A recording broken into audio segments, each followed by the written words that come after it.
మన ప్రభు రక్షకుడైన యేసుక్రీస్తు అతి శ్రేష్టమైన నామమున ఆన్లైన్ బైబిల్ స్టడీలో మాతో కలిసి దేవుడి వాక్యాన్ని పఠించడానికి మీ సమయాన్ని వెచ్చించి ఈ కార్యక్రమాన్ని వీక్షిస్తున్నటువంటి ప్రియులందరికీ శుభాలు. పోయిన వారం ప్రభు కృపచేత మనము యూదా రాసిన పత్రిక ప్రారంభించాం, దాని పరిచయాన్ని చూసాం.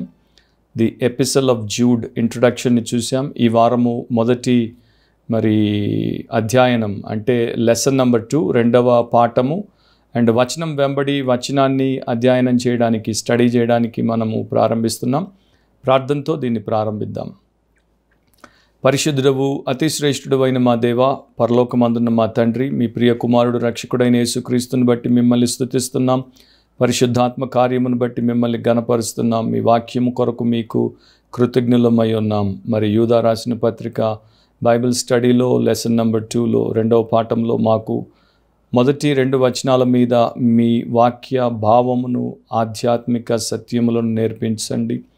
పాల్గొంటున్న ప్రియులందరూ దీని ద్వారా గొప్ప క్షేమాన్ని పొందినట్లు, రక్షణ లేని వారు రక్షణ పొందినట్లు, రక్షణ పొందిన వారు రూపాంతరపరచబడినట్లు సహాయం చేయమని యేసు అతి శ్రేష్ఠ నామమును అడిగి ప్రార్థిస్తున్నాం తండ్రి, ఆమేన్.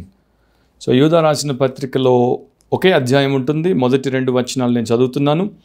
యేసుక్రీస్తు దాసుడును యాకోబు సహోదరుడునైన యూదా, తండ్రి అయిన దేవుని యందు ప్రేమింపబడి యేసుక్రీస్తునందు భద్రము చేయబడి పిలువబడిన వారికి శుభమని చెప్పి రాయినది, మీకు కనికరమును సమాధానమును ప్రేమయు విస్తరించునుగాక. గతంలో చెప్పినట్లు ఈ అధ్యాయంలో 25 వచనాలున్నాయి. దేవుడి చిత్తమైతే ఆ 25 వచనాలను వచనం వెంబడి వచనం మనము పఠిస్తూ వెళ్తాము. బహుశా పరిచయం మొదటి లెసన్, దాని తర్వాత ఒక 9 లెసన్స్ ఉండొచ్చు అనుకుంటున్నాను.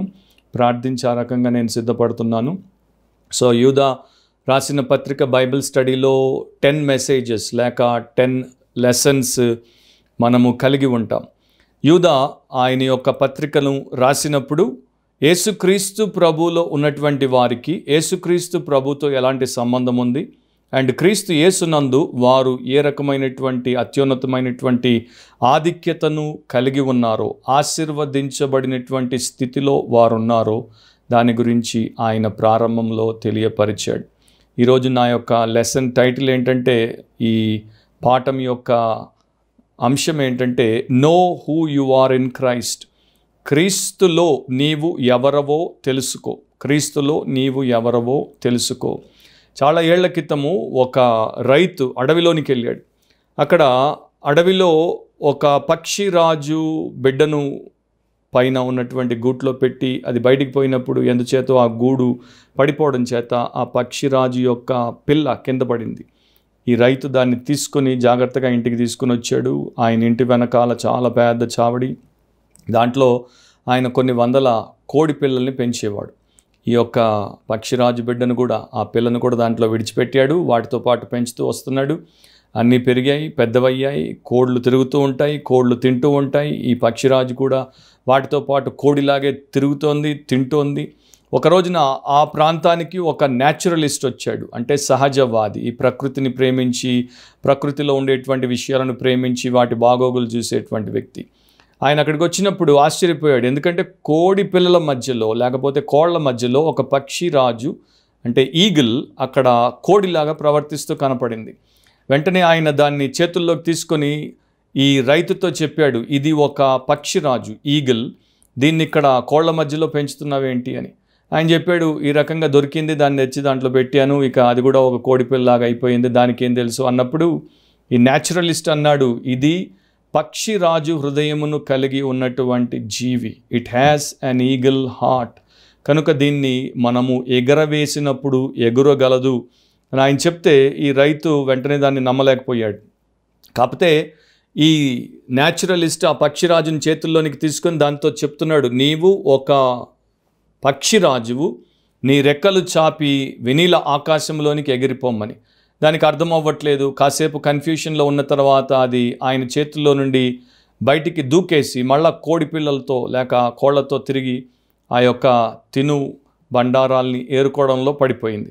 రెండవసారి ఆయన మరలా దాన్ని వెంటపోయి దాన్ని పట్టుకొని మెద్ద మీదకి ఎక్కాడు. మరలా సేమ్ మాటలు చెప్పాడు, నీవు పక్షిరాజువు, నీ 2 రెక్కలు చాపి వెనీల ఆకాశంలోనికి ఎగిరిపోమ్మని. దానికి అర్థం అవ్వలేదు.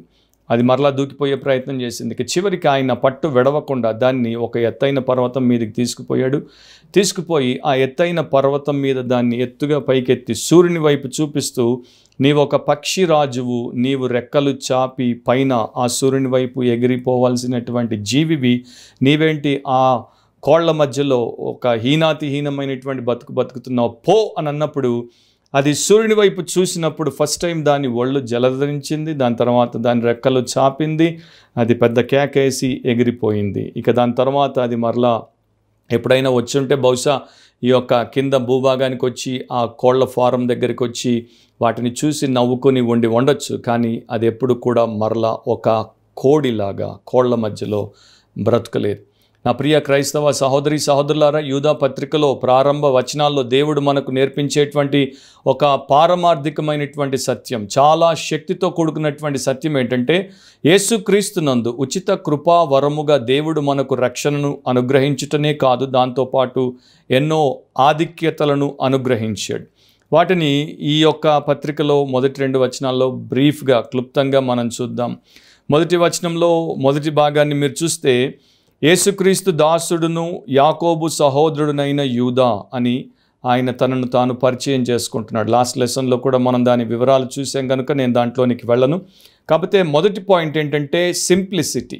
యూదా అనేటువంటి ఈ భక్తుడిలో, ఈ గ్రంథకర్తలో ఎంత సరళత ఉందో, ఎంత నిరాడంబరత ఉందో, ఎంత సింపుల్ పర్సనో ఆ మాటల్ని బట్టి మనము తెలుసుకోవచ్చు.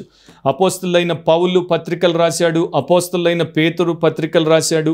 వారి పత్రికల్లో వారు కూడా మేము క్రీస్తు యొక్క దాసులము అని చెప్పుకున్నప్పటికీ వారెవరో దాని గురించి కూడా అధికారికంగా దేవుడు వారికి ఇచ్చినటువంటి హోదాను కూడా వారు చెప్పుకున్నారు. అపోస్తలులమని వారు చెప్పుకున్నారు.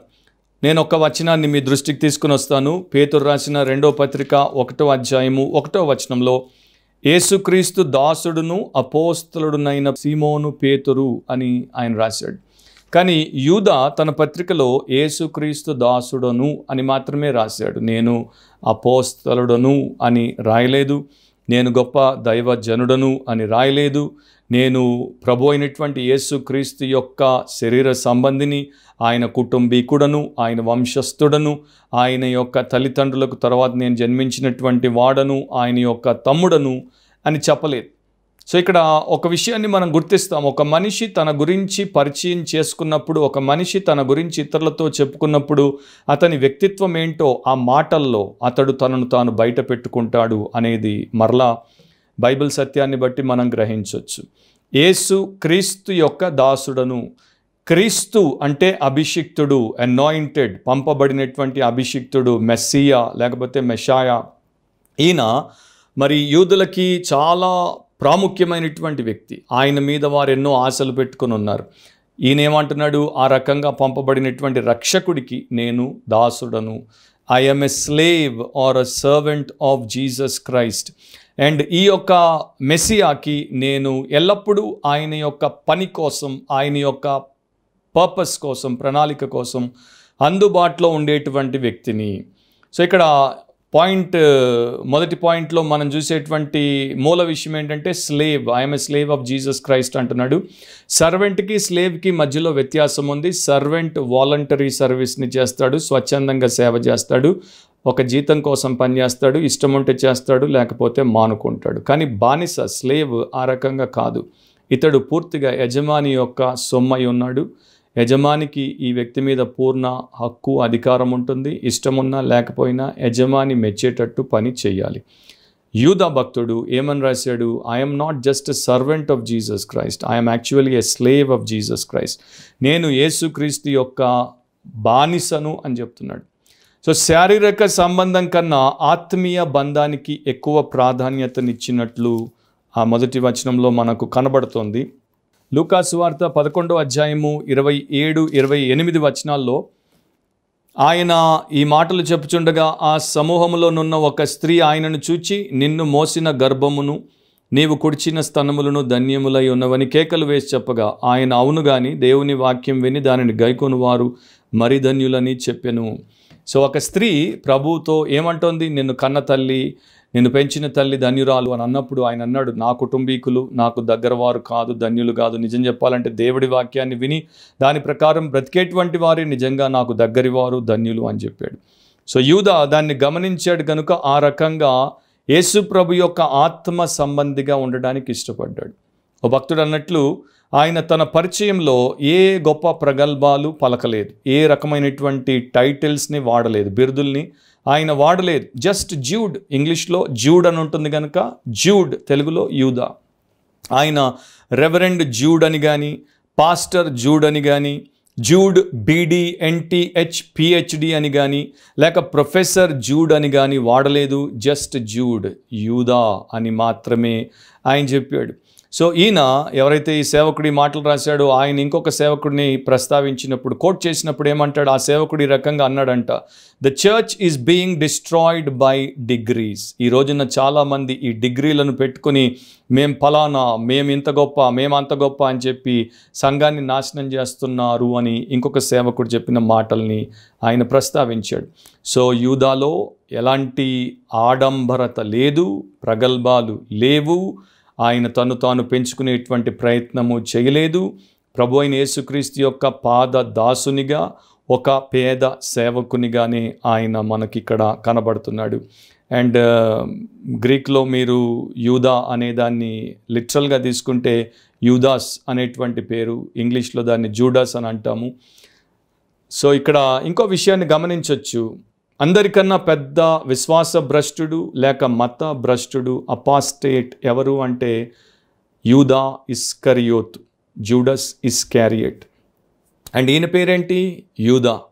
ఆయనేమో మత భ్రష్టుడిగా ఉన్నటువంటి యూదా, ఈయనేమో యేసుక్రీస్తు యొక్క పాద దాసునిగా తన సమస్తాన్ని ప్రభు యొక్క సేవకు అర్పించుకుని అపాస్టసీని, మత భ్రష్టత్వాన్ని వెలికి తీసి బయట పెట్టి నాశనం చేయడానికి దేవుడి చేత వాడబడుతున్నటువంటి యూదా. అంటే దేవుడికి ఎంత విట్ ఉందో చూడండి, దేవుడికి ఎంత హాస్య రసం ఉందో చూడండి. ఈ యూదా మతభ్రష్టుడైపోతే తన దాసుడైనటువంటి మరొక యూదాన్ని తీసుకుని వచ్చి ఈ మత భ్రష్టత్వానికి, భక్తి నుండి పడిపోవటాన్ని, విశ్వాసం నుండి వైదొలిగిపోవడాన్ని, దాన్ని విడిచిపెట్టడాన్ని గురించి అందరినీ హెచ్చరిస్తూ పత్రికను రాయించాడు. సో యూదా భక్తుడిని బట్టి దేవుణ్ణి మనము స్తుతించకుండా ఉండలేం. యేసుక్రీస్తు ప్రభువుని ఆయన ఆ రకంగా గణపరచుట న్యాయమే అని యోహాను సువార్త 13వ అధ్యాయం 13వ వచనంలో ప్రభువే స్వయంగా చెప్పినటువంటి మాటల్ని బట్టి మనమందరం కూడా ఒప్పుకోవాల్సి ఉంటుంది. యోహాను 13:13లో బోధకుడనియు ప్రభు అనియు మీరు నన్ను పిలుచుచున్నారు, నేను బోధకుడను ప్రభువును కనుక మీరిట్లు పిలుచుట న్యాయమే అని ప్రభు చెప్పాడు. సో నేను యేసుక్రీస్తు పాద దాసుడను అంటే ఆయన నా ప్రభు, నేను ఆయన దాసుడను, ఆయన నా యజమాని, నేను ఆయన బానిసను, ఆయన నన్ను శాసిస్తాడు, నేను దానికి శిరస్స వహిస్తాను అని యూదా పేర్కొంటున్నాడు. ఎంత చక్కగా తన పత్రికను ప్రారంభించాడో చూడండి. ఈ రోజున ఇలాంటి సేవకులు, ఇలాంటి సంఘస్థులు మనకు విరివిగా పెరిగితే ఎంత బాగుంటుంది. దేవుడు ఎంతగా మహిమపరచబడతాడు, మనుషులకు ఎంతగా స్వచ్ఛమైనటువంటి మేలు జరుగుతుందో నేను ప్రత్యేకంగా చెప్పాల్సిన అవసరం లేదు. మోషే ఫరో కుమార్తె యొక్క కుమారుడని అనిపించుకోవడానికి ఇష్టపడలేదు, కానీ దైవజనుడు అని ఇష్టపడ్డాడు, అనిపించుకోవడానికి ఇష్టపడ్డాడు. తర్వాత యూదా తల్లి అయినటువంటి మరియా, అంటే యేసుక్రీస్తు ప్రభు యొక్క తల్లి అయిన మరియా, లూకా సువార్త 1వ అధ్యాయం 38వ వచనాన్ని మీరు చూస్తే, ఇదిగో ప్రభు దాసురాలను అని అంటుంది. I am the lord's servant. So మోషే ధర్మశాస్త్రానికి లేకపోతే ఇశ్రాయేలు జనాంగానికి నాయకుడిగా ఉన్నటువంటి మోషే, ఈయనకి బహుశా జ్ఞాపకం వచ్చి ఉండొచ్చు, తల్లే జ్ఞాపకం వచ్చి ఉండొచ్చు. వారందరూ కూడా ఏ రకంగా ప్రభు యొక్క పాదదాసులుగా బ్రతికారో దాన్ని మనన చేసుకుని ఉండొచ్చు. అన్నిటికన్నా మించి మార్కు సువార్త 10వ అధ్యాయం 45వ వచనంలో స్వయంగా ప్రభు అయినటువంటి యేసుక్రీస్తే చెప్పాడు, నేను మనుష్య కుమారుడిగా లోకంలోనికి పరిచారము చేయించుకున్నట్టుకు రాలేదు, కానీ పరిచారము చేయుటకు వచ్చాను. I have come to serve, not to be served. So ఇవన్నీ కూడా దృష్టిలో పెట్టుకొని అతడు తాను యేసుక్రీస్తు యొక్క దాసుడని చెప్పుకున్నాడు. అపోస్తలుడైన పౌలు అందరినీ మించినటువంటి అర్హతలు కలిగినటువంటి వ్యక్తి, ఎంతో ఉన్నతమైనటువంటి హోదాను కలిగినటువంటి వ్యక్తి కూడా ప్రభు అయినటువంటి యేసుక్రీస్తు యొక్క పాదదాసునిగా, బాండ్ సర్వెంట్గా, స్లేవ్గా ఉన్నప్పుడు ఆయనను వారు చెరసాల్లో పెట్టారు. క్రీస్తు కొరకు, సువార్త కొరకు ఆయన బందీగా చెరసాల్లో ఉన్నప్పుడు ఆయన్ని గొలుసుతో బంధించారు. దాని గురించి ఆయన ఎక్కడ కూడా మరి తగ్గించి మాట్లాడలేదు, లేక ఆయన మదన పడలేదు. అపోస్తలుల కార్యములు 28వ అధ్యాయం 20వ వచనంలో ఈ రకంగా చెప్పాడు, ఈ హేతువు చేతనే మిమ్మును చూచి మాట్లాడవలనని పిలిపించి తిని ఇశ్రాయేలు యొక్క నిరీక్షణ కోసము ఈ గొలుసుతో కట్టబడి ఉన్నానని వారితో చెప్పాను. సో ఈ గొలుసుతో కట్టబడినా కూడా దాన్ని ఆయన చాలా గొప్ప ఘనమైన విషయంగా ఎంచాడే తప్ప దాన్ని బట్టి ఆయన ఎక్కడా బాధపడలేదు. ఇక్కడ 2 మాటలు క్రీస్తు యొక్క పాదదాసులు లేక దేవుని బానిసలుగా ఉన్నటువంటి వారందరికీ నేను చెప్పి ముందుకెళ్తాను. All believers are servants of God, all believers in Christ are his slaves. So మన మీద పూర్ణ హక్కు అధికారం ఆయనకే ఉంది.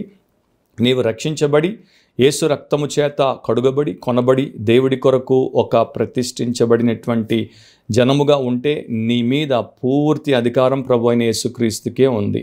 నీ మనస్సు కావచ్చు, నీ యొక్క హృదయం కావచ్చు, నీ యొక్క ఆత్మ కావచ్చు, నీ దేహం కావచ్చు, నీ మాట కావచ్చు, నీ యొక్క వ్యవహారం కావచ్చు, నీ కోరిక కావచ్చు, ఉద్దేశం కావచ్చు, నీ యొక్క జీవన విధానం కావచ్చు, నీ జీవితం కావచ్చు, సర్వస్వము ఆయన సార్వభౌమ అధికారము కింద ఉన్నప్పుడే నీవు నేను యేసుక్రీస్తు యొక్క దాసుడను దాసురాలను అని చెప్పగలవు. అండ్ ఆ ఆధిక్యతలో నీవు కొనసాగగలవు, లేకపోతే నీవు ఆ రకంగా ఉండలేవు. సో ఫస్ట్ అండ్ ఫార్మోస్ట్ ఏంటంటే మనం పూర్తిగా ఆయనకు సంబంధించిన వారం. రెండవది ఏంటంటే ఆయన సంకల్పాన్ని, ఆయన చిత్తాన్ని మాత్రమే చేసేవారం. 103వ కీర్తన 21వ వచనాన్ని మీరు చూస్తే అక్కడ దేవుని యొక్క సేవకులుగా ఈ దూతలు ఏ రకంగా వాడబడ్డారో మనం ఏ రకంగా వాడబడగలమో రాయబడింది. యెహోవా సైన్యములారా ఆయన చిత్తము నెరవేర్చు ఆయన పరిచారకులారా. సో ఆయన పరిచారకులు, ఆయన సర్వెంట్స్ అందరూ కూడా ఆయన యొక్క చిత్తాన్ని నెరవేరుస్తారు. ఇది దేవుడు వారికి ఇచ్చినటువంటి ఘనత. సో మొదట స్లేవ్. రెండవ పాయింట్ ఏంటి? సిబ్లింగ్. సిబ్లింగ్ అంటే తోబుట్టువు, తమ్ముడు, లేకపోతే ఆయన తల్లికి తండ్రికి పుట్టినటువంటి మరొక సహోదరుడు. సో ఈయన యాకోబు సహోదరుడును అని చెప్పాడు. ఈ యాకోబు మన ప్రభు అయినటువంటి యేసుక్రీస్తు యొక్క సహోదరుడే. ఈ యాకోబు ఘనత వహించినటువంటి యెరూషలేము సంఘానికి పెద్ద, మొదటి క్రైస్తవ సేవకుడు, నాయకుడిగా వారి మధ్యలో పేరుగాంచి బలముగా దేవుడి చేత వాడబడినటువంటి ఆత్మీయుడు అండ్ దేవుని కొరకు చాలా గొప్ప కార్యాలు చేసినటువంటి దైవజనుడు, ఆయన యొక్క సహోదరుడను అని కూడా యూదా భక్తుడు చెప్పుకున్నాడు. ఇక్కడ ఇంకో మాట కూడా నేను చెప్తాను. నేను ఒక క్రైస్తవ సేవకుడికి, నేను ఒక క్రైస్తవ బిడ్డకు తోబుట్టువును లేకపోతే సంబంధిని అని చెప్పినప్పుడు క్రైస్తవ్యానికి వారు తెచ్చినటువంటి ఘనతను, క్రైస్తవ్యాన్ని వారు ఉంచినటువంటి ఉన్నత స్థితిని వీరు కూడా గుర్తించి దాన్ని గౌరవించి దానికి అనుగుణంగా జీవించే వారిగా ఉంటారు. కొంతమంది సేవకులు ఏ రకంగా ఉంటారంటే చాలా పరిశుద్ధంగా ఉంటారు, ప్రార్థనా పరులై ఉంటారు, వాక్యానుసారంగా ఉంటారు, ప్రభు కోసం సర్వదా అంకితం చేసుకొని బతుకుతుంటారు. వారి సంఘస్థులు వారి గురించి చాలా గొప్పగా చెప్పుకుంటారు. మా సేవకులు చాలా టాప్ అండి, మా సేవకులు చాలా ఇదండి అదండి అని. కానీ సంఘస్థులు అట్లా ఉండరు. సో సేవకుల ద్వారా దేవుడు మహిమపరచబడతాడు, కానీ సంఘస్థుల ద్వారా దేవుడి నామం దూషించబడుతుంది. కనుక సంఘస్థులుగా అండ్ ఇలాంటి సేవకుల చేత నడిపించబడేటువంటి ఆత్మీయ మందగా ఉన్నటువంటి ఎవరైనా సరే వారికి తగినట్టు మా సేవకుడు, మా తోటి పెద్దలు, మా సంఘస్థులు ఇంత మంచిగా దేవుడి కోసం బ్రతికితే మేమెందుకు బ్రతకూడదు అనేటువంటి ఉద్దేశంతో జీవించగలగాలి. సో ఈయన ఆ రకమైనటువంటి వాడు. విలియం బార్క్లే అనేటువంటి బైబిల్ కామెంటేటర్ ఇతని గురించి ఒక మాట రాశాడు తన కామెంటరీలో. అంద్రేయ పేతురు యొక్క అన్నయ్య అండ్ యూదా యాకోబు యొక్క తమ్ముడు. వీరిద్దరు కూడా వీరి సహోదరులను బట్టి మదనపడి ఉండొచ్చు, లేకపోతే ఈర్ష్య చెంది ఉండొచ్చు. ఎందుకంటే అంద్రేయకు పేరు రాలేదు, యూదాకి పేరు రాలేదు, కానీ పేతురుకి చాలా గొప్ప పేరు వచ్చింది, యాకోబుకి చాలా గొప్ప పేరు వచ్చింది. వారు అందరి నోట నానినంతగా వీరు నానలేదు, అందరికీ వీరు తెలియదు. కనుక వారిని బట్టి వీరు కొంత ఫీల్ అయి ఉండొచ్చు. కానీ ఆయన ఏమంటాడంటే వీళ్ళిద్దరూ అంద్రేయ అండ్ యూదాలు అలాంటి వారు కారు. వీళ్ళిద్దరు ఎంత శ్రేష్ఠులు అంటే, ఎంత మంచివారంటే వీళ్ళకి దేవుడు నిజానికి ఆ రెండవ స్థానాన్ని తీసుకునేటువంటి మనస్తత్వాన్ని ఇచ్చాడు. అదొక gift. So they are very well pleased to be in the second place. నేను వెనకుంటాను, వాళ్ళు ముందుంటే నాకు ఎంతో ఆనందం అనుకునేటువంటి వారు వీళ్ళు.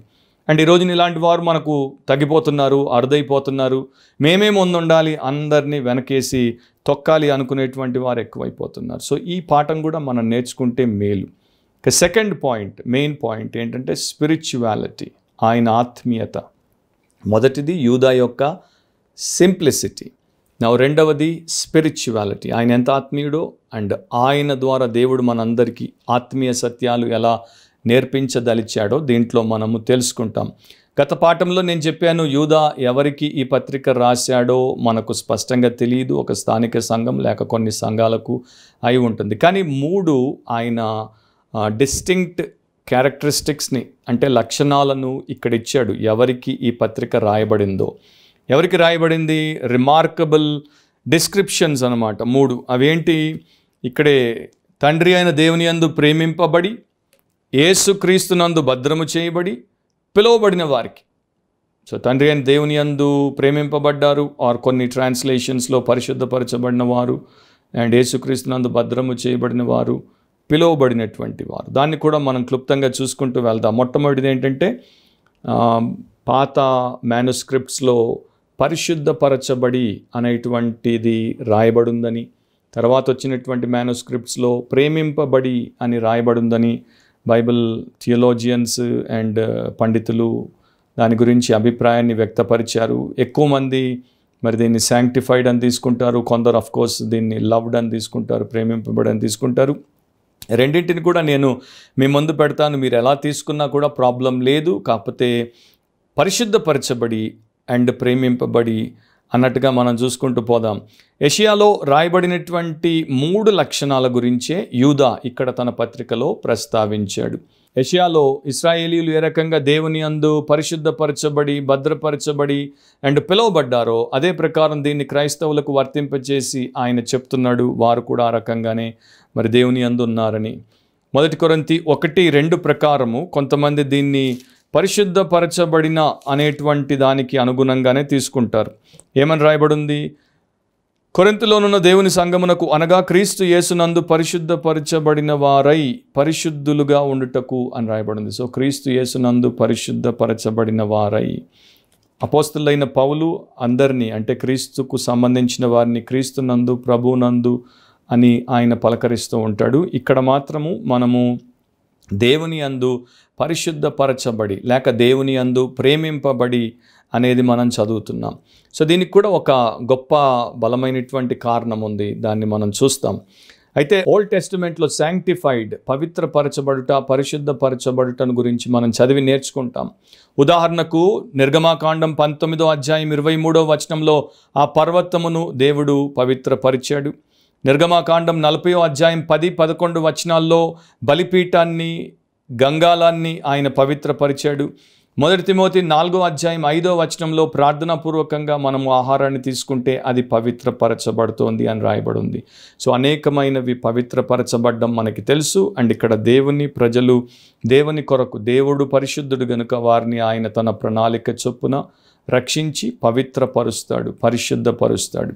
ఈ శాంక్టిఫికేషన్ అనేది, పరిశుద్ధపరచబడుట అనేది ఒక జీవితకాలం జరిగేటువంటి అమోఘమైనటువంటి దేవుని కార్యము. దీంట్లో 3 విషయాలు ఉంటాయి. ఒకటి పొజిషనల్ శాంక్టిఫికేషన్ అంటారు, స్థానికంగా పరిశుద్ధులముగా ఉండుట. రెండవది ప్రోగ్రెసివ్ శాంక్టిఫికేషన్ అంటారు, మనము పరిశుద్ధతలో పెరుగుతూ ప్రగతి సాధిస్తూ ముందుకు సాగుట. మూడవది పర్ఫెక్ట్ శాంక్టిఫికేషన్ అంటారు. ఇక మనం ప్రభు సన్నిధికి, పరలోకానికి వెళ్ళిపోయినప్పుడు, మనము మహిమలోనికి ప్రవేశించినప్పుడు కంప్లీట్గా ఇక మన నుండి పాప తత్వము అండ్ శరీర స్వభావము దేవుడు తొలగించేస్తాడు. కంప్లీట్గా మనల్ని పర్ఫెక్షన్లోనికి తెస్తాడు. కనుక అప్పటికి మనం పవిత్రులముగా, ఏ రకమైనటువంటి లోటు లేని వారముగా ఉంటాం. సో ఇది బైబిల్ మనకి నేర్పిస్తోంది. దాన్ని నేర్చుకుని దాని ప్రకారం నడుచుకుంటే ప్రతి ఒక్కరు మేలు పొందుతారు. పొజిషనల్ శాంక్టిఫికేషన్ అంటే స్థానపరంగా మనం పరిశుద్ధులం. కొరింథీలోనున్న పరిశుద్ధులకు, ఎఫెసులోనున్న పరిశుద్ధులకు, కొలస్సైలోనున్న పరిశుద్ధులకు అని బైబిల్ మాట్లాడుతుంది కదా. క్రీస్తునందు ఉన్నటువంటి వారు రక్షణ పొందినప్పుడు మరుక్షణమే, వెనువెంటనే పరిశుద్ధపరచబడతారు. యోహాను సువార్త 1వ అధ్యాయం 12వ వచనం ప్రకారము ఎంతమంది అయితే ఆయనను అంగీకరించారో, అనగా ఎవరైతే ఆయన నామమునందు విశ్వాసం ఉంచారో వారందరూ దేవుని పిల్లలగుటకు అధికారమును పొందారు. So the moment you trusted in Jesus Christ, the moment you realized that you are a sinner and repented of your sin and took hold of that great Redeemer, you are saved and you have entered into positional sanctification. So క్రీస్తుని బట్టి మనము పరిశుద్ధతలోనికి ప్రవేశించాం. అంతకు మునుపు అదే యోహాను 8:44 మీరు చదివితే యేసు ప్రభు ఆయన్ని నమ్మనటువంటి వాక్యానికి లోబడినటువంటి యూదులతో ఏమన్నాడు? మీరు మీ యొక్క తండ్రి అయినటువంటి అపవాది పిల్లలు అని అన్నాడు. సో సాతాను పిల్లలు, devil's children have become God's children. అపవాది పిల్లలు ఇప్పుడు దేవుని యొక్క పిల్లలుగా మారారు. యేసుక్రీస్తు కృపా కార్యము ద్వారా వారు రక్షించబడ్డారు. కొలస్సీ 1:13 మీరు రాసుకున్న తర్వాత చదువుకోండి. ఆయన అంధకార సంబంధమైనటువంటి లోకము నుండి, రాజ్యము నుండి, అంటే సాతాను యొక్క రాజ్యము అధికారము నుండి మనల్ని విమోచించి తన కుమారుడైనటువంటి యేసుక్రీస్తు యొక్క రాజ్యానికి, తేజో వాసుల వారసత్వానికి సంబంధులుగా మార్చాడు. సో ఇవన్నీ కూడా మనకు విశ్వాసంలో బలపరిచి, స్థిరపరిచి నడిపించే సత్యాలు మనం తప్పకుండా తెలుసుకోవాలి. 1 కొరింథీ 1:30 ప్రకారం యేసుక్రీస్తే మనకు పరిశుద్ధత ఆయను. కనుక ఈ రకంగా రక్షించబడినటువంటి ప్రతి ఒక్కరూ పొజిషనల్లీ శాంక్టిఫైడ్. ఆయన మన కొరకు పాపముగా చేయబడింది, ఎందుకంటే మనము ఆయన యందు నీతిమంతులముగా దేవుడి ఎదుట నిలువబెట్టబడుటకు. ఒక పాతకాలపు భక్తుడు అనేవాడు, క్రైస్తవులకి అండ్ అన్యులకి మధ్యలో పెద్ద వ్యత్యాసం ఉంది. పాపులు పరిశుద్ధత అంటే ఏంటో ఎరుగనటువంటి వారు సంవత్సరంలో వారి క్యాలెండర్లో కొన్ని దినాలను పండుగ దినాలుగా పెట్టుకొని సంతోషిస్తారు. ఫీస్ట్ డేస్, ఫెస్టివల్ డేస్ని వారు రిజాయిస్ చేయడానికి పెట్టుకుంటారు. కానీ ఒక పరిశుద్ధపరచబడినటువంటి పాపి, ప్రభునందున్నటువంటి క్రైస్తవుడు, పరిశుద్ధుడు ఆ రకంగా కాదు. 365 రోజులు కూడా రక్షించబడ్డాడు కనుక రక్షకుని యందు ఆనందిస్తాడు. He will rejoice all through the year. So నా ప్రియ సహోదరి సహోదరులారా, మొదట మనము రక్షించబడి ఉంటే, మీరు ఈ యొక్క వాక్యాన్ని వింటూ వీక్షిస్తున్నటువంటి మీరు రక్షించబడిన వారిగా క్రీస్తునందుంటే సంతోషించండి. అది లేదు ఇది లేదు అని బాధపడకుండా క్రీస్తు మీకు ఇచ్చిన గొప్ప రక్షణ భాగ్యమును బట్టి రక్షకుడిని స్తుతించండి. రెండవది ప్రోగ్రెసివ్ శాంక్టిఫికేషన్ అంటారు.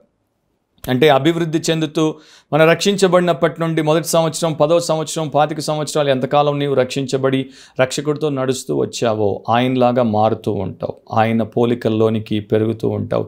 దీన్ని ప్రోగ్రెసివ్ శాంక్టిఫికేషన్ అంటారు. రోమా 8:29 మనందరి పట్ల దేవుడి యొక్క ప్రణాళిక ఏంటో దేవుడు చాలా స్పష్టంగా చెప్పాడు. దీన్ని ఎవ్వరు మిస్ అవ్వకూడదు, దీని నుండి ఎవరు దృష్టి మరల్చకూడదు, దీని మీద నుండి ఎవరి ధ్యాస పక్కకి తొలగిపోకూడదు. ఇదే మన జీవిత ధ్యేయంగా ఉండాలి. ఏంటది? ఎందుకనగా తన కుమారుడు అనేక సహోదరులలో జ్యేష్ఠుడగునట్లు దేవుడు ఎవరిని ముందు ఎరిగినో వారు తన కుమారునితో సారూప్యము గలవారవుటకు వారిని ముందుగా నిర్ణయించాను.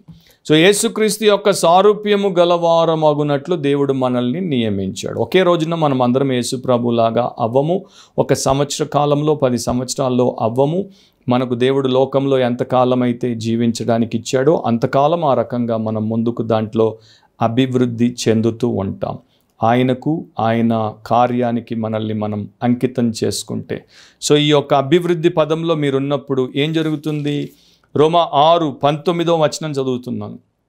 మీ శరీర బలహీనతను బట్టి మనుష్య రీతిగా మాట్లాడుచున్నాను. ఏమనగా అక్రమము చేయుటకై అపవిత్రతకును అక్రమమునకును మీ అవయవములను దాసులుగా ఎలాగో అప్పగించితిరో అలాగే పరిశుద్ధత కలుగుటకై ఇప్పుడు మీ అవయవములను నీతికి దాసులుగా అప్పగించుడి.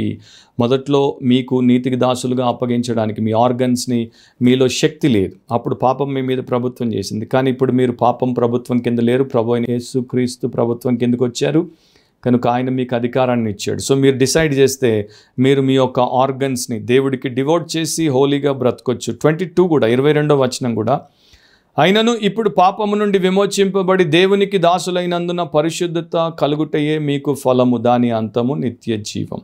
సో ఈ రకంగా మీరు మారారు కనుక మీరు ఇక పరిశుద్ధత అనేటువంటి ఫలాన్నే పొందుతారు, దాని అంతము నిత్య జీవం. ఎంత శ్రేష్టం!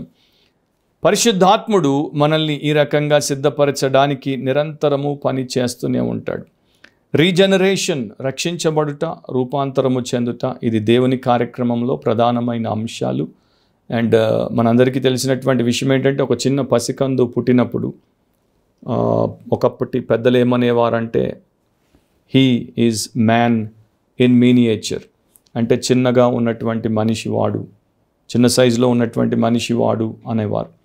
మనిషే, ఎందుకంటే వాళ్ళు అన్నీ ఉన్నాయి, కాకపోతే అవన్నీ కూడా పరిపక్వతలోనికి రావాలి. వాడికి శరీర అవయవాలన్నీ ఉన్నాయి, వాడికి మనస్సుకు కావలసినటువంటి ఫ్యాకల్టీస్ అన్నీ ఉన్నాయి. కాకపోతే ఒక పిండం రూపంలో ఉన్నాడు, పెరుగుతున్నాడు. పెరిగినప్పుడు పెద్దవాడైనప్పుడు ప్రయోజనకర్తగా ఉంటాడు. పరిశుద్ధుడు కూడా, క్రీస్తునందున్నటువంటి ప్రతి పరిశుద్ధుడు పరిశుద్ధురాలు కూడా ఎంబ్రియో రూపంలో ఉన్నప్పటికీ, పిండముగా ఉన్నప్పటికీ పెరుగుతూ పోవడానికి దేవుడు అన్నిటినీ పెట్టాడు. సో వాళ్ళు కొత్త ఈ సూత్రాలను దేవుడు పెట్టాడు, కొత్త ప్రేమలను దేవుడు పెట్టాడు, అండ్ వారికి కావలసినటువంటి ప్రతి విధమైనటువంటి సహాయమును దేవుడు వారికి అందుబాటులో పెట్టాడు. సో మనము పరిశుద్ధతలో ఎదగాలి. ఎదుగుతున్నారా అన్నది ప్రశ్న. ఇక పర్ఫెక్ట్ సాంక్టిఫికేషన్, పూర్ణమైనటువంటి పరిశుద్ధతలోనికి రావడం. 1 తెస్సలోనిక 5వ అధ్యాయం 23వ వచనం, సమాధానకర్తయగు దేవుడే మిమ్మను సంపూర్ణముగా పరిశుద్ధపరచునుగాక, మీ ఆత్మయు జీవమును శరీరమును మన ప్రభు అయిన యేసుక్రీస్తు రాకడయందు నిందారహితముగాను సంపూర్ణముగాను ఉండునట్లు కాపాడబడునుగాక. దాన్ని ధ్యానించండి. ఎంత చక్కగా ఆత్మ, జీవము అండ్ శరీరమును దేవుడు కంప్లీట్ హోలీనెస్లోనికి, శాంక్టిఫికేషన్లోనికి తీసుకుని వస్తాడో ఆయన చెప్తున్నాడు. దేవుడు నమ్మదగినవాడు. ఆయన చెప్పినటువంటి ఏ విషయాన్ని కూడా ఆయన నెరవేర్చకుండా ఉండడు. ఆయన్ని బట్టి ఎంతోమంది గొప్పగా జీవించారు. అపోస్తులైనటువంటి పౌలు ఫిలిప్పీలకు రాసినప్పుడు వారిని ప్రోత్సహించాడు. 1వ అధ్యాయం 6వ వచనంలో, మీలో ఈ సత్క్రియను ఆరంభించిన వాడు యేసుక్రీస్తు దినం వరకు దానిని కొనసాగించునని రూఢిగా నమ్ముచున్నాను. సో ఏ మంచి కార్యాన్ని అయితే దేవుడు మనలో ప్రారంభించాడో దాన్ని యేసుక్రీస్తు దినం వరకు కొనసాగిస్తాడు, మనల్ని పర్ఫెక్షన్లోనికి తీసుకుని వస్తాడు.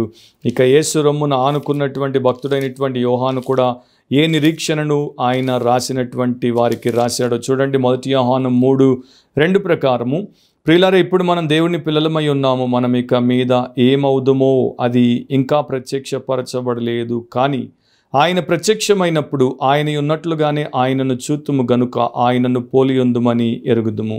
సో ఆయన ప్రత్యక్షమైనప్పుడు, యేసు ప్రత్యక్షమైనప్పుడు ఆయన ఎట్లా ఉన్నాడో అలాగే మనము పర్ఫెక్షన్లో చూస్తాం కనుక మనం కూడా అదే పర్ఫెక్షన్ యొక్క లైక్నెస్లోనికి వస్తాం. సో నేను ముందు ఒక మాట చెప్పాను, ఎందుకని తండ్రి యందు పరిశుద్ధపరచబడి అని ఉంది. మీరు 1 కొరింథీ 1:2 చదివితే యేసు క్రీస్తునందు పరిశుద్ధపరచబడిన వారై అని ఉంటుంది. 2వ తెస్సలోనిక 2:13 చదివితే పరిశుద్ధాత్మయందు పరిశుద్ధపరచబడిన వారై అని ఉంటుంది. కానీ ఇక్కడ తండ్రి యందు అని ఉంది. ఒక రకంగా బైబిల్ నేర్పే సత్యం ఏంటంటే తండ్రి, కుమార, పరిశుద్ధాత్మ త్రియేక దేవుడు మనల్ని పరిశుద్ధపరిచేటువంటి పరిచర్యలో కొనసాగుతూ ఉన్నారు. అండ్ ఇక్కడ ప్రత్యేకించి ఈయన తండ్రి అయిన దేవుని యందు పరిశుద్ధపరచబడి అని రాశాడు. సో యేసు ప్రభు మన పరిశుద్ధత కొరకే తన ప్రాణాన్ని అర్పించాడు. ఎఫెసీ 5:26-27 వచనాలు మీరు తర్వాత చదువుకోండి. అండ్ 1 పేతురు 1:2 పరిశుద్ధాత్ముడు మనల్ని పరిశుద్ధపరుస్తూ మనల్ని క్రీస్తు కొరకు చక్కని వధువుగా సిద్ధపరుస్తాడు, చక్కని ఉపయోగపడే పాత్రగా సిద్ధపరుస్తాడు, దేవుని మహిమ కొరకు మనం వాడబడేటట్టు చేస్తాడు.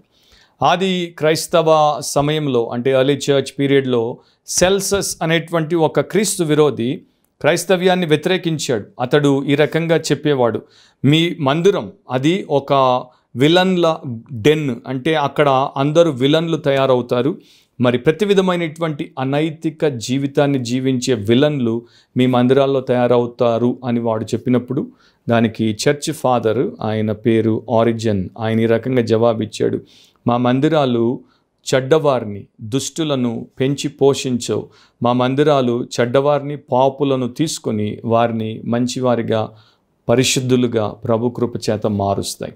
సో అక్కడ వారిని నరిష్ చేయట్లేదు, అక్కడ వారికి ఉన్న పాపపు రోగాన్ని క్యూర్ చేస్తాము అని ఆయన చెప్పాడు. సో ఇదంతా కూడా దేవుడు క్రీస్తునందు అండ్ మనకు ఆయన ఇచ్చినటువంటి రక్షణ భాగ్యమును బట్టి చేస్తాడు. సో మొదటిది శాంక్టిఫైడ్ మనం చూసాం. రెండవది సెక్యూర్డ్, యేసుక్రీస్తునందు భద్రపరచబడి అని ఇక్కడ తెలుగు బైబిల్లో మనం చదివాం. సో యేసుక్రీస్తునందు భద్రపరచబడుట అంటే ఆయనను బట్టి అండ్ ఆయన కొరకు ప్రస్తుతానికి భవిష్యత్తుకి రెండింటికి కావాల్సినటువంటి ప్రతి విధమైనటువంటి భద్రతను, కాపుదలను దేవుడు మనకు అనుగ్రహించాడు.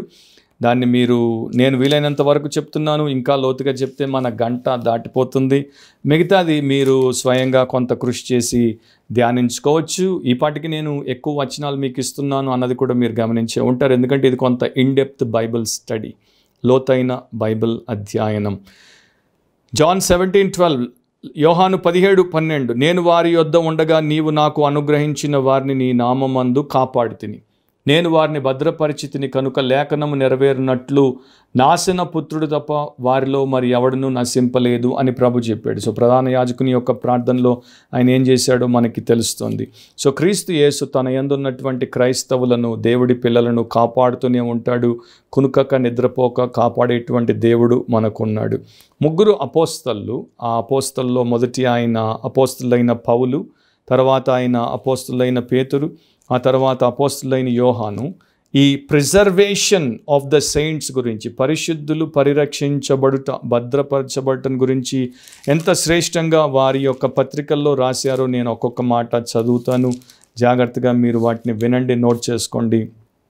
2 తిమోతి 1:12 పౌలు ఈ రకంగా రాశాడు. తన ధీమాను వ్యక్తపరిచాడు. నేను నమ్మిన వాని ఎరుగుదును గనుక సిగ్గుపడను. నేను ఆయనకు అప్పగించిన దానిని రాబోచున్న ఆ దినం వరకు ఆయన కాపాడగలడని రూఢిగా నమ్ముకొనుచున్నాను. సో ప్రియ సహోదరి సహోదరుడా, నీవు నమ్మిన యేసుని నీవు రూఢిగా ఆ రకంగా నమ్మగలుగుతున్నావా? ఆయన నిన్ను, నీ ఆత్మను, నీ నిత్యత్వాన్ని భద్రపరచగలడని.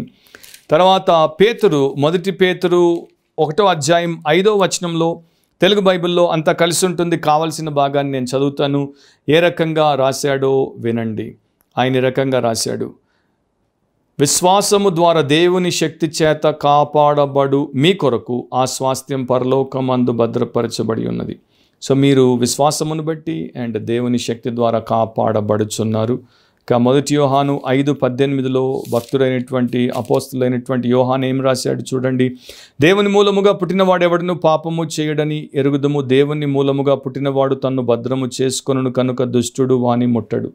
ఎందుకంటే దేవుని మూలముగా ఉన్నవాడు క్రీస్తులో ఉన్నాడు, క్రీస్తును అనుసరిస్తున్నాడు కనుక క్రీస్తు ద్వారా భద్రపరచబడ్డమే కాదు, తన్ను కూడా క్రీస్తులో భద్రపరుచుకుంటాడు. ఆ రకంగా భద్రతను దేవుడు మనకు అనుగ్రహించాడు. సో సందేహం అనేది, భయం అనేది, గాబరా అనేది మనకి అవసరమే లేదు. ఆయన మనకిచ్చినటువంటి గొప్ప ఈ ఆధిక్యతలో మనల్ని మనము కొనసాగించుకుంటే సరిపోతుంది. దేవుని ప్రేమలో నిలుచున్నట్లు కాచుకొని ఉండుడి అని యూదా 21 రాశాడు. సో మిమ్మల్ని మీరు దేవుని ప్రేమలో పెట్టుకోండి. ఈ పరిశుద్ధపరచబడుట, భద్రపరచబడుటలో దేవుడు మనకు కార్యము చేస్తాడు, మనము దానికి స్పందించాలి. అప్పుడు ఇది అద్భుతంగా జరుగుతుంది. ఒక మాట ఇక్కడ, రక్షణను కోల్పోతారు అని కొంతమంది చెప్తుంటారు. You can lose your salvation, eternal salvation కాదు, నిత్య రక్షణ కాదు అని కొందరు అంటుంటారు. అలాంటి వారికి బైబిల్ జవాబు ఏంటి అంటే, ఒక్కసారి నిజముగా యేసుక్రీస్తునందు యథార్థముగా పాపక్షమాపణ పొంది ఆత్మ రక్షించబడితే, ఆ ఆత్మకు దేవుడు ఉచిత వరముగా నిత్య జీవాన్ని ఇస్తే, దేవుడి యొక్క చేతుల్లోనికి ఆ ఆత్మను ఆయన తీసుకుంటే ఎట్టి పరిస్థితుల్లో ఆ ఆత్మని ఎవరు అపహరింపలేరు. ఆ ఆత్మ నిత్య నాశనానికి అప్పగించబడదు. మొదట దేవుడు దానికి నిత్య జీవాన్ని ఇచ్చి తర్వాత దాన్ని తీసేసుకొని నిత్య నాశనానికి దాన్ని పంపింపడు. యోహాను 10:28 ప్రభువే చెప్పాడు, నేను వాటికి నిత్య జీవము నిచ్చుచున్నాను కనుక, ఇప్పుడు వినండి, అవి ఎన్నటికి నశింపవు. ఎన్నటికి, for ever they will remain, they will never perish. ఎవడును వాటిని నా చేతిలో నుండి అపహరింపడు. ఇంకొక మాట కూడా నేను చదువుతాను. యోహాను 5:24 అక్కడ కూడా చాలా అద్భుతమైనటువంటి సత్యాన్ని దేవుడు మన కొరకు రాయించాడు. నా మాట విని నన్ను పంపిన వాని యందు విశ్వాసం ఉంచి వాడు నిత్య జీవము గలవాడు. వాడు తీర్పులోనికి రాక మరణంలో నుండి జీవంలోనికి దాటి ఉన్నాడని మీతో నిశ్చయముగా చెప్పుచున్నాను. నిశ్చయముగా చెప్పాడంటే డబ్లీ ష్యూర్. నిత్య జీవాన్ని పొందుకుంటాడు అని చెప్పలేదు. నిత్య జీవాన్ని బహుశా వాడికి అనుగ్రహించవచ్చు అని చెప్పలేదు. ఏమంటున్నాడు? నిత్య జీవము గలవాడు. ఈ హ్యాజ్ ఆల్రెడీ, అతడు is in possession of eternal life. అతని దగ్గర నిత్య జీవం ఉంది. అండ్ దాంట్లో నుండి అతడు ఇంకొక చిత్రాన్ని కూడా మీరు చూస్తే, తీర్పులోకి రాడు, మరణంలో నుండి జీవంలోనికి దాటాడు. సో ఇక్కడ మరణం ఉంది, ఇక్కడ జీవం ఉంది. ఆల్రెడీ దీంట్లో నుండి దీంట్లోకి దాటేశాడు. ఇప్పుడు దీంట్లోకి దాటినోడిని మళ్ళీ వెనక్కి లాగి దీంట్లో పెట్టి వాడిని నాశనానికి అప్పగించాడు మన ప్రభు. So we have eternal security in Jesus Christ. ఇంకొక మాట కూడా, కొంతమంది క్రీస్తునందుంటే అన్నీ ఉంటాయి, క్రీస్తునందుంటే వర్ధిల్లుతావు, క్రీస్తునందుంటే దీవించబడతావు, క్రీస్తునందుంటే ధన్యతలు లోకంలో ఉన్నటువంటివి అన్నీ కూడా శరీరానుసారమైన భౌతికపరమైన అన్నీ నీకు ఉంటాయని అంటారు. అయితే యూదా పత్రికలో ఆయన రాసినటువంటి మాటల్లో అలాంటి అర్థం ఎక్కడ మనకి కనబడదు. Wealth, health, fame, popularity, prosperity అనేవి ఆయన ఇక్కడ ప్రామిస్ చేయలేదు. కానీ ఆయన ఏమన్నాడు? I will keep you in my purpose, I will keep you in my purity and I will keep you with my power. నా ఉద్దేశంలో నేను ఉంచుతాను, నా పరిశుద్ధతలో నేను ఉంచుతాను, నా యొక్క శక్తితో నేను ఉంచుతాను. అది మనకి కావాల్సిన అత్యున్నతమైన దీవెన. ఇది లేకుండా లోకంలో ఎన్నున్నా కూడా దండగా. ఒక పురాతనమైన భక్తుడు ఏమన్నాడంటే, దేవుడి ఏర్పాటు, యేసుక్రీస్తు ఒక నగల పెట్టె వంటి వాడు. నగ భద్రంగా ఉండాలంటే ఎప్పుడు పెట్టెలోనే ఉండాలి. నగని ఎవడైనా సరే నగల పెట్టెలో భద్రపరుచుకుంటారు. అలాగే యేసుక్రీస్తు నగల పెట్టె వంటి వాడు. మనము నగ, దేవుడి యొక్క నగ, జ్యువెల్ కనుక దాన్ని దాంట్లో భద్రపరచుకోవాలి. ఆ రకంగా నువ్వు భద్రపరచబడితే, నీవు క్రీస్తులో పెట్టుకుంటే ఇక నీకు దోకా అనేది లేదు. అండ్ 4 సార్లు ఈ భద్రత గురించి యూదా ఒకే ఒక అధ్యాయంలో పేర్కొన్నాడు. ఒకటి మనం ఆల్రెడీ 2వ వచనంలో చదివేశాం, భద్రము చేయబడి అని. తర్వాత 6వ వచనంలో 2 సార్లు రాయబడింది, నిలుపు కొనక అని తెలుగులో ఉంది, అంటే కాపాడు కొనక అని దాని యొక్క లిటరల్ ట్రాన్స్లేషన్.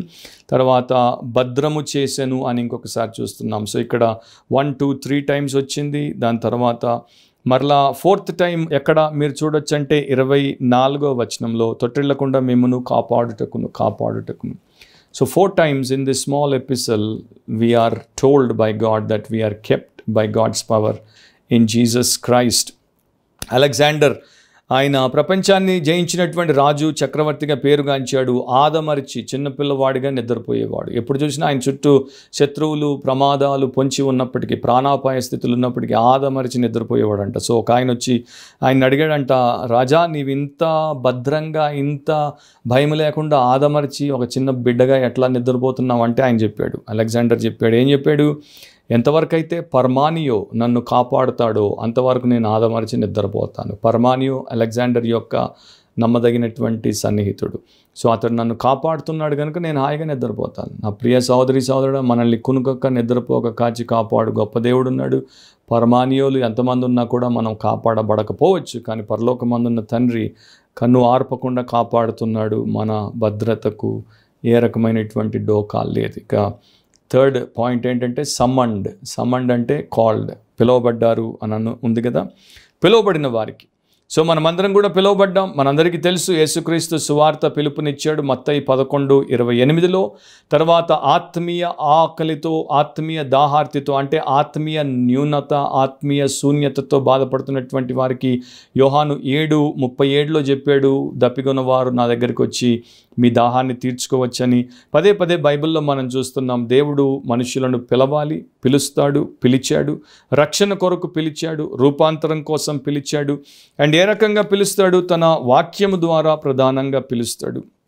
ఎంతోమంది దేవుడు మాకు ప్రత్యేకంగా కనబడి పిలిస్తే మేము వస్తాము, లేకపోతే దేవుడు మాకు తన యొక్క స్వరాన్ని వినిపించి పిలిస్తే మేము వస్తాము, ఆరు కల్లో కనబడి పిలిస్తే మేము వస్తాము అని ఎదురు చూస్తూ ఉంటారు. అలా మనం చేయకూడదు. బైబిల్లో దేవుడు నేర్పిన పాఠాన్ని బట్టి నడుచుకుంటే మేలు. 2వ తెస్సలోనిక 2:14లో ఈ రకంగా రాయబడింది, మీరు ఇలాగున రక్షింపబడి మన ప్రభు అయిన యేసుక్రీస్తు యొక్క మహిమను పొందవలనని ఆయన మా సువార్త వలన మిమ్మును పిలిచాను.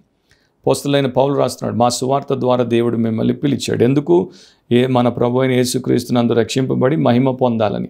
సో సువార్త ద్వారా, గాస్పల్ ద్వారా దేవుడు అనేకులను ప్రపంచవ్యాప్తంగా పిలుస్తున్నాడు. ఈరోజు కూడా నా ద్వారా దేవుడు మీలో రక్షణ పొందనటువంటి వారిని పిలుస్తున్నాడు. యేసు మీ కొరకు ప్రాణం పెట్టాడు, యేసు మీ పాపాన్ని భరించాడు, దాని ప్రాయశ్చిత్తం చేశాడు, ఆయన పవిత్ర రక్తాన్ని మీకోసం చిందించాడు. మీ పాపాలు మీరు ఒప్పుకొని విడిచిపెడితే క్షమిస్తాడు, వాటిని కడిగి శుద్ధి చేస్తాడు, మీ ఆత్మను రక్షిస్తాడు, భద్రపరుస్తాడు, మీకు నిత్య జీవాన్ని ఇస్తాడు. సో దేవుడు సువార్త ద్వారా పిలిచాడు. 2వది రోమా 1:7 తర్వాత మీరు చదువుకోండి.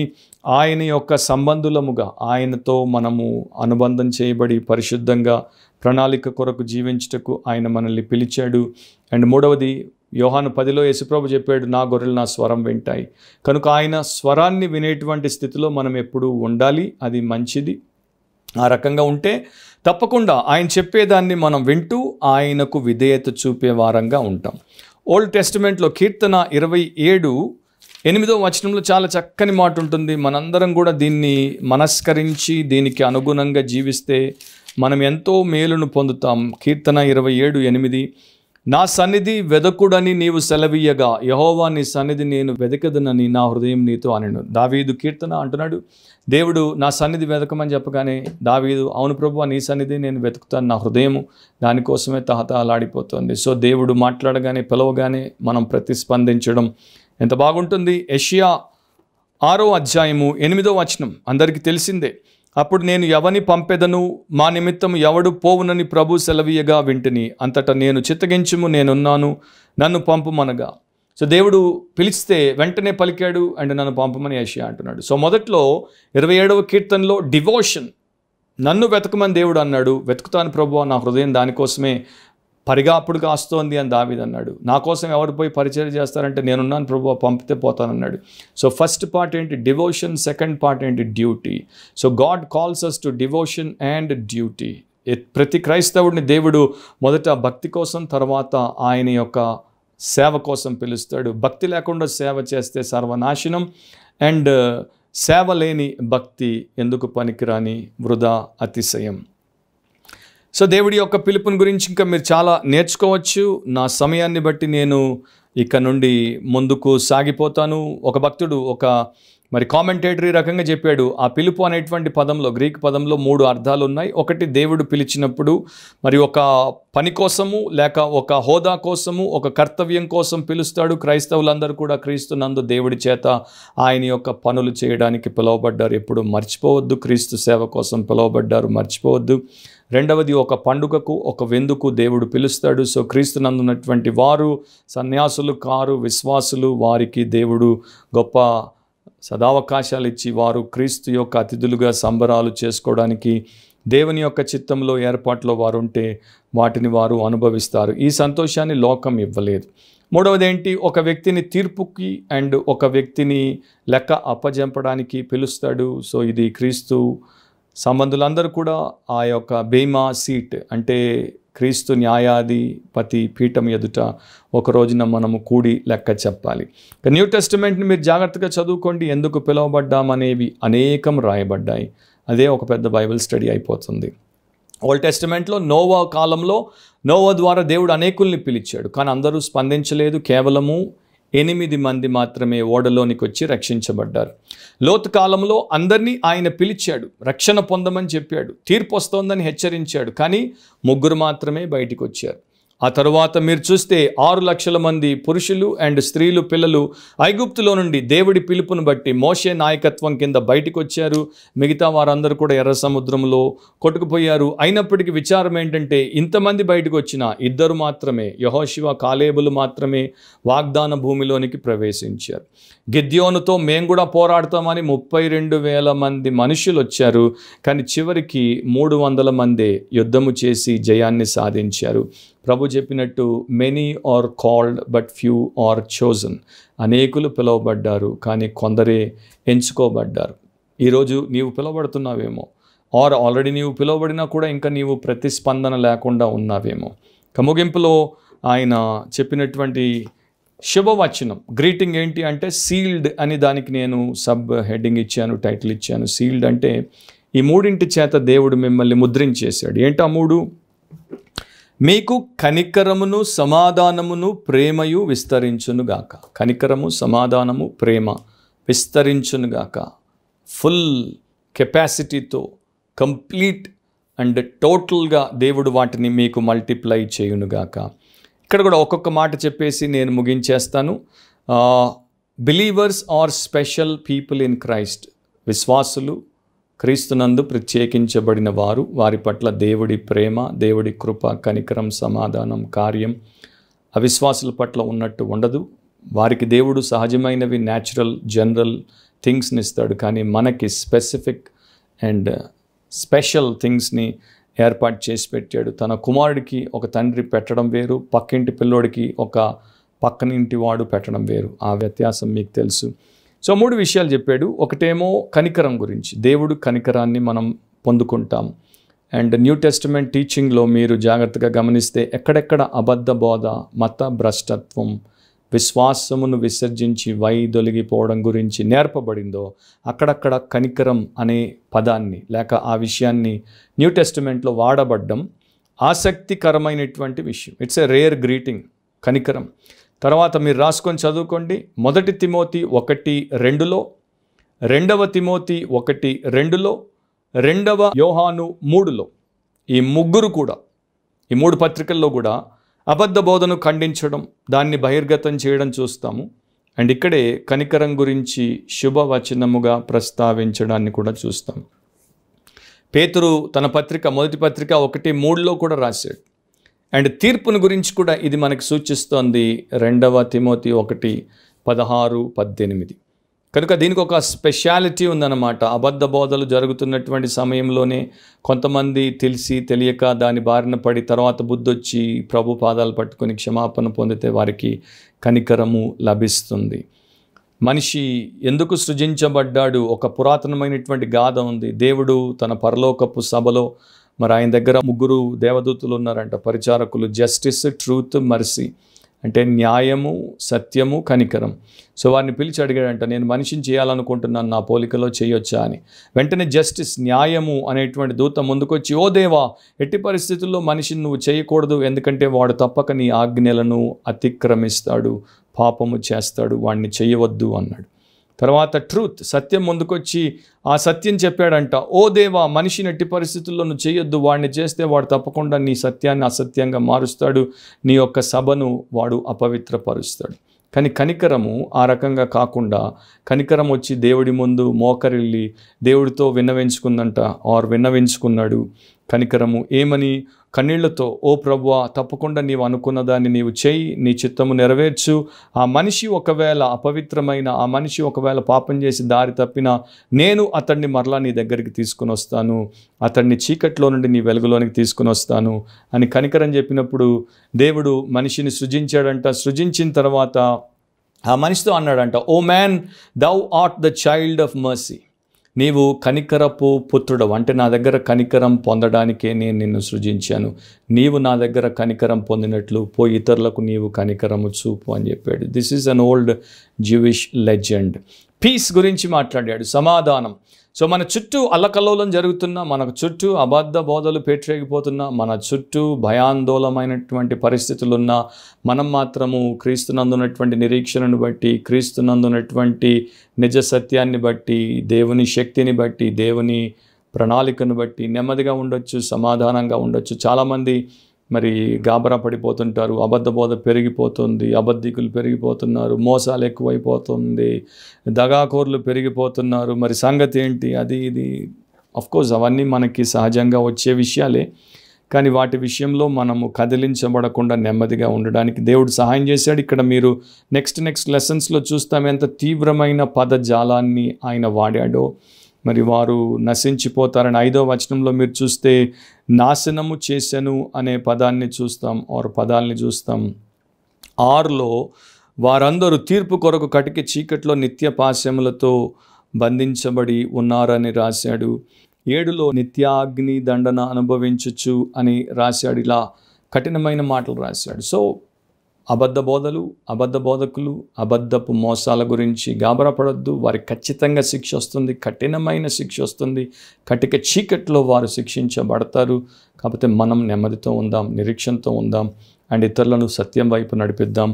దేవుని కొరకు మనము నిలబడదాం, సత్యాన్ని మనం పరిరక్షించి దేవుణ్ణి ఘనపరుద్దాం. ఇది మన యొక్క బాధ్యత. ఇక ఫైనల్ పాయింట్, ప్రేమ విస్తరించునుగాక. God is with us and God is for us. దేవుడు మనతో ఉన్నాడు, దేవుడు మన కొరకు ఉన్నాడు.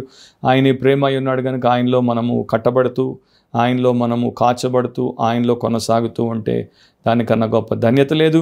సో వీరిని కూడా మనము ఎంతవరకు ప్రేమించాలో అంతవరకు ప్రేమిద్దాం. ఏ అబద్ధ బోధకుడిని, అబద్ధ బోధకురాల్ని, మోసగాళ్ళని మనం ద్వేషించొద్దు, తీర్పు తీర్చి శిక్ష విధించొద్దు. అది వారిని దేవుడు చూసుకుంటాడు. కానీ వారిని మనం పసిగడదాం, వారి కోసం ప్రార్థన చేద్దాం, వారికి దేవుడు అవకాశం ఇస్తే ప్రేమతో సత్యాన్ని చెప్దాం. వారు పడిన ఆ పరిస్థితి నుండి పైకి లేపే ప్రయత్నం చేద్దాం. వింటే దేవుడికి స్తోత్రం, వినకపోతే దేవుడే వారి న్యాయాధిపతి, దేవుడే వారికి తీర్పును తీరుస్తాడు. వారి విషయం అప్పటి నుండి మనం ఇతరులను హెచ్చరిద్దాం, వారి జోలికి పోకుండా జాగ్రత్త పడమని గట్టిగా మనము చెప్తూ ఉందాం.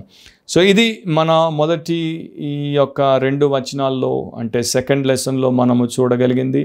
అఫ్కోర్స్ ఇంకా చాలా ఉంటుంది. దేవుడి వాక్యం అంతా గంభీరమైన గని వంటిది. మరలా ప్రభు మనతో మాట్లాడుతూ మనల్ని దీవిస్తాడు అన్నది నా విశ్వాసం.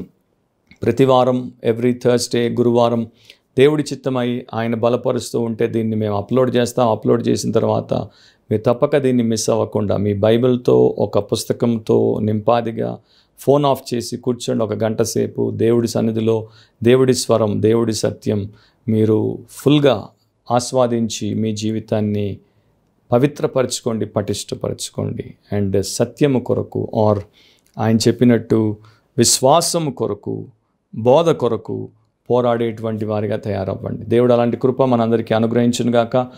ప్రార్థనలో నాతో ఏకీభవించండి.